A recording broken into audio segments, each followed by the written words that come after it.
Aurelion Sol, the Star Forger.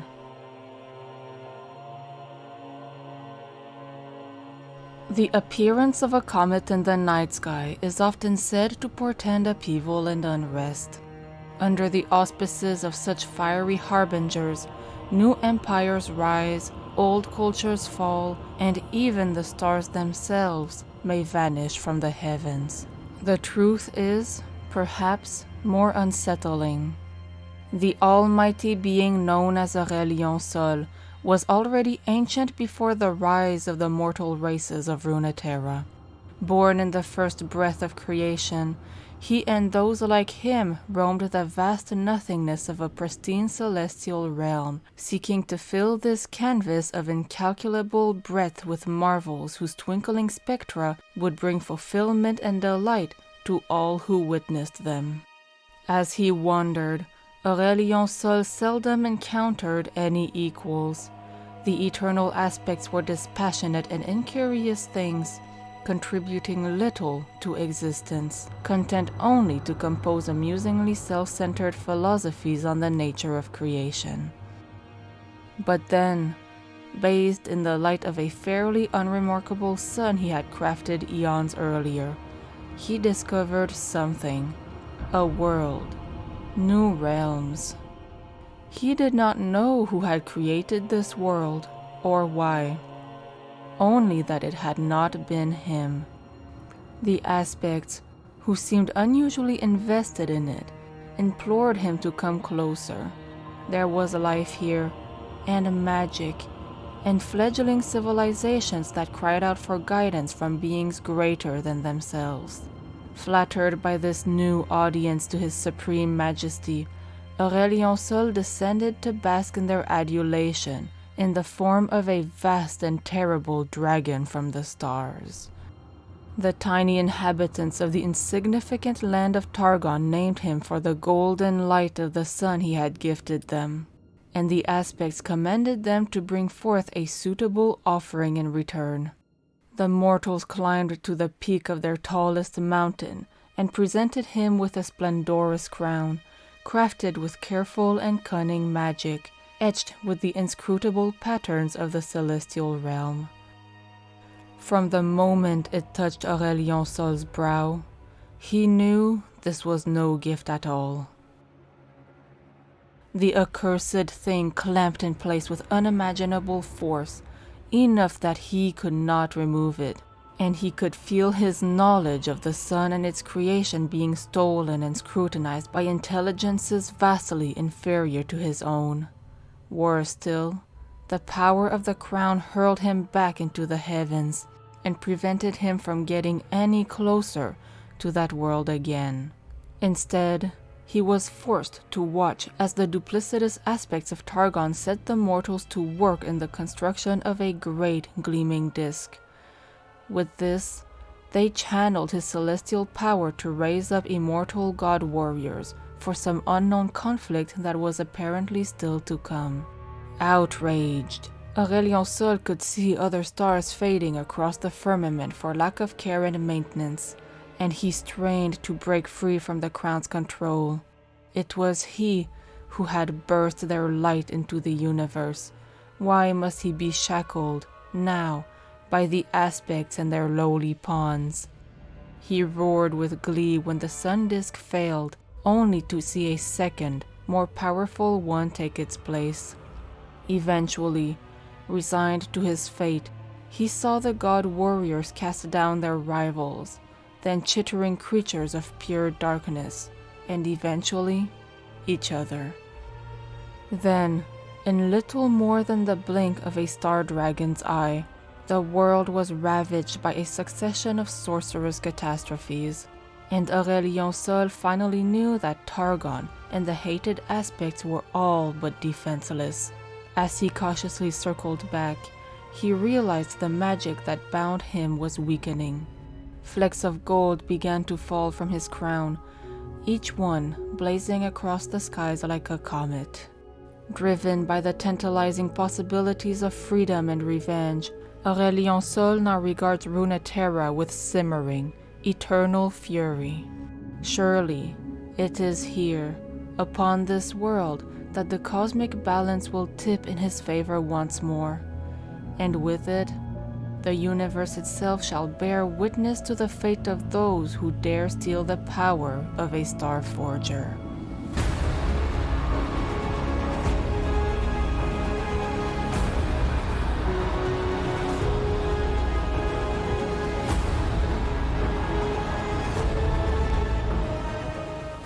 Twin Dawns.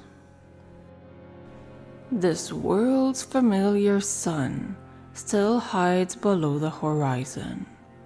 Crude and unpolished earth unfurls below. Mountains contort into barriers that stretch like fingers across empty scrublands. Palaces, or rather, what pass for palaces, fail to loom over anything but the squattest of hills. The curvature of the planet meets the stars with a serenity and grace few of the dwellers below will ever witness.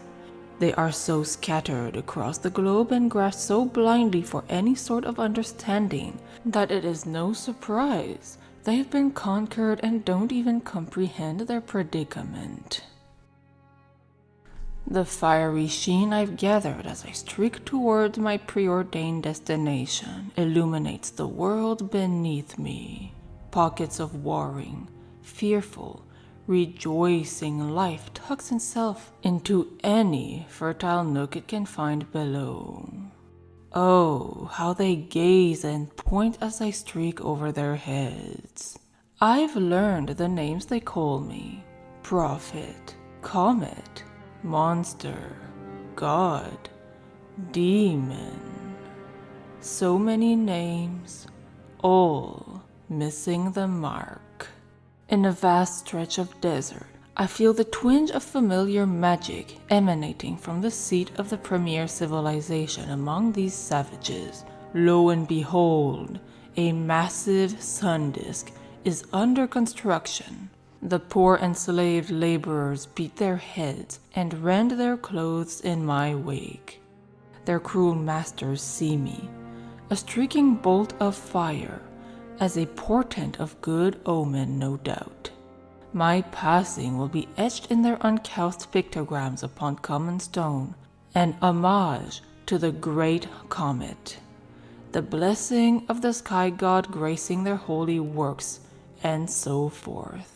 The disk's sole purpose is to funnel the sun's majesty into the most renowned of these fleshy humanoids, transforming them into exactly what this planet needs: more insufferable demigods. This effort will undoubtedly backfire, but I suppose they might last a brief while, perhaps 1,000 years or so, before they fall and are supplanted by others. The desert below fades into the night, trailing behind me as I streak onward across lonely steppes, then over rolling brown hills gently fleckled with greenery. The pastoral scenery belies a field spattered with blood and littered with the dead and dying. Survivors hack away at each other with rough-hewn axes and scream battle cries. One side is losing quite badly. Stag skulls rest atop pikes stuck into the soil, next to writhing warriors. The few still on their feet are encircled by soldiers riding great shaggy beasts. Those defeated, surrounded few see me, and valiance seems to surge through their veins. The wounded rise and grasp their axes and bows in a final stand that throws their foes off guard.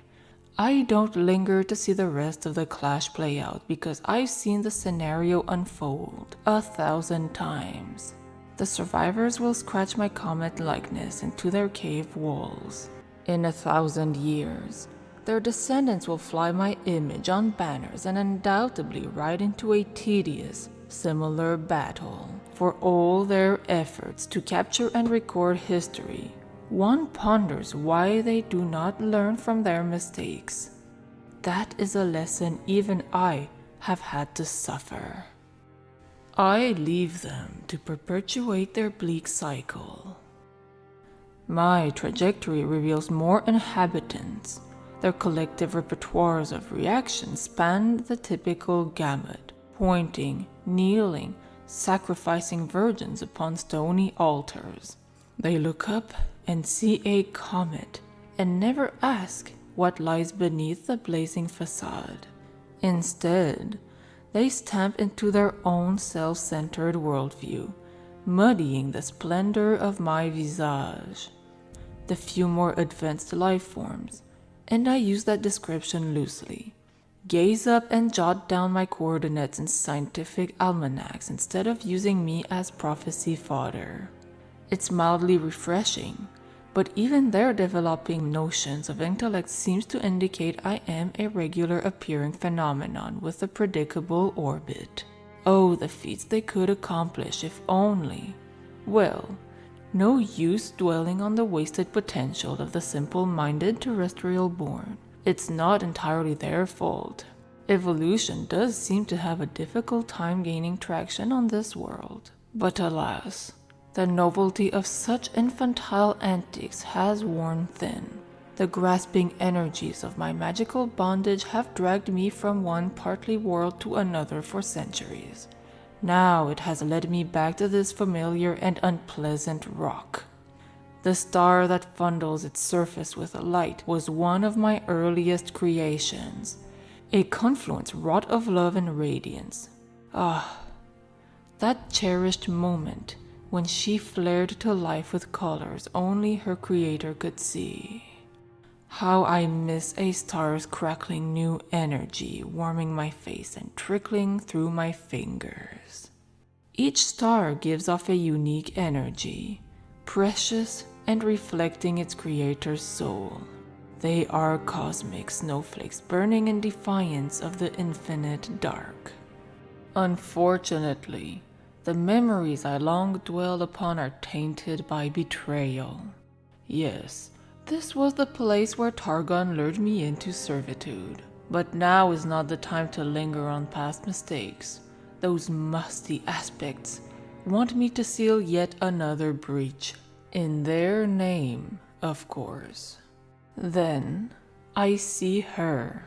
This world's imbued warrior is alone at the peak of one of the smaller summits, brandishing a starstone spear. She watches me through a veil of annexed flesh, a mere spark masquerading as lightning. A thick braid of auburn hair is draped over her shoulder, falling over a golden breastplate that covers pale, freckled skin.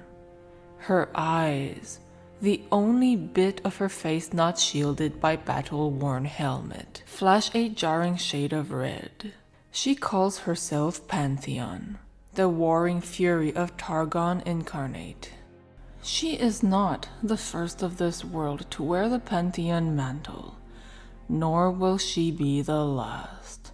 Her glittering cape flaps out behind her as she raises her muscled arms and makes a motion like she's pulling on a great chain. The tug on my crudely enchanted tether wrenches me, of course, toward the mountain upon which she stands. And she yells at me. She cries out with a voice that booms inside my head, transmitted through this insufferable stargem coronet. All sounds fade as she invades my mind. "Dragon!" she says, as if I am a weak-winged beast of base orange flame, lucky if it can ignite a tree. "Seal their gate," she commands, gesturing to the bottom of a rocky crevice with her pointy little spear. I don't need to see the violet erosion of reality swirling below. I could smell the festering miasma that poisons this world before I even arrived. I fix my eyes on Pantheon instead. She expects me to fall in like a dog on its leash. Today will be different, for I've learned from my mistakes. "Dragon," I purr. "Are you sure commanding me with such a low name is wise?" Pantheon's grip on her spear loosens just enough for her to fumble the weapon for a fraction of a second. She takes a step back, away from me, as if a single stride's distance could protect her from my ire. "Seal their gate," she says again, barking louder as if perhaps the previous command went unheard. Her volume does a little to mask the quiver in her voice. She thrusts her spear toward me, as if such a tiny weapon could pierce me. This is the first time I've ever seen an aspect of Targon shaken. She is not used to having to tell me twice. I will deal with those chittering horrors in due time, dear Pantheon. "Do as you are commanded, dragon," this Pantheon shouts, "or this world is lost." This world was lost the moment Targon surrendered itself to arrogance. I feel Pantheon's seething mingle with confusion as she struggles to grab hold of my immaterial reins. She's only just now sensing what I have come to learn. Targon is distracted and does not sense its magic faintly ebbing from my bonds. Pantheon bellows once more, and this time I cannot resist. The crude enchantment reigns sovereignty over my will. I turn my attention towards the source of the breach, nestled in the basin of the once verdant valley, now strangled with creeping, purple miasma. I sense the void-born perversions of life tunneling through reality's firmament, sending tides of unseen energy coursing through the aether. They shred the veil that separates nothingness and form with their unwelcome passage. They're drawn to me, those multi-eyed carapaced abominations. They seek to devour me, the greatest of their threats. From the reaches of my mind, I conjure an image of the solar furnaces I kindled before my fettering, which once ignited the hearts of stars. I lance out beams of pure star fire and incinerate wave after wave of those gnashing horrors, driving them backward into their oblique infinity. Smoldering husks rain from the sky. I'm a little surprised they aren't wholly disintegrated, but then again, the Voidborn don't know how things work in this universe. A pulsing sickness lingers in the air. From the epicenter of the corruption, I feel a will, hungry and indomitable, and far from the typical mindlessness I'm accustomed to from these void-born aberrations. The pulsating wound on reality yawns and buckles, distorting and warping all it touches. Whatever exists on the other side is laughing. Pantheon shouts another command at me, but I ignore her words. This anomalous fissure in the universe entrances me. This is not the first of its kind I've had to deal with, but this one feels different, and I can't help but admire the marvelously terrifying manipulation of the barriers between realms. Few beings could fathom its complexities, let alone possess the sheer magnitude of power needed to rend the fabric of existence. In my heart, I know a wound so exquisite could never be orchestrated by scuttling creatures. No, there must be more behind this intrusion. I shudder at the thought of what kind of entity is capable of inducing such a volatile rift. I don't need Pantheon's barked order to tell me what to do next. Her array of requests has always been of a rather limited imagination anyway. She wants me to hurl a star at the rift, as if one can simply cauterize such modeling interdimensional aberration and be done with it. These obtuse demigods are my captors. Fine. At least they're not too far off in their logic. By thinking a few searing cosmic wonders will remedy this problem, I will play the role of the obedient servant just a little while longer. I enjoy what I do next, partly because they'll remember it, partly because it feels good to let a little of the old power loose, but mostly because I wish to remind whatever intelligence that controls this void's incursions, that nobody laughs at me in my plane of existence. The base element in the atmosphere rally to my cause, accreting into a plasmic anomaly. The swirling stardust detonates at my unspoken command. The result is a dwarfed replica of one of my majestic glories, burning in the depths of space. After all, I can't fling a full-fledged star at this fragile world. The young star's shimmering brilliance flies from my hand.